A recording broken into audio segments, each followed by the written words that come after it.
Pag masyadong pressure, masisira. Ako kasi bro, ilang beses akong basag yan. Talaga? Oo bro. Yung mga sa Windows nyo, nag-serium kami dito.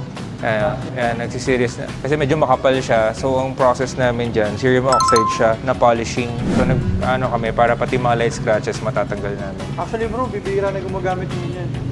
Bibihira na. Nakakabasag kasi siya. Kapag nagkamali, yes. Marunong detailer.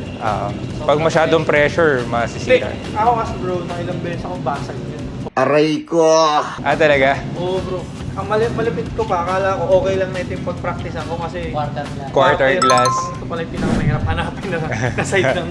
Sabi na, ay siya, sabi ko parang masarami coating. So, which is good kasi syempre makikita to ng mga clients natin. So, alam na, yung gawa future, alam nila kung saan yung right shop na pupuntahan nila. Yes. So, quality. So, yun naman yung gusto natin showcase sa papasukan nating show. Hindi naman talaga totally. Secondary yung manalo. Oh, yes. First is ma-showcase mo talaga kung ano yung ginagawa natin.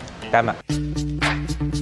Which is, ito na yun. So, ako, satisfied ako. As of now, wala pa yung mga coating, wala pa yung mga no hype, pero talagang satisfied ako dun sa gawa. That's good to hear, sir.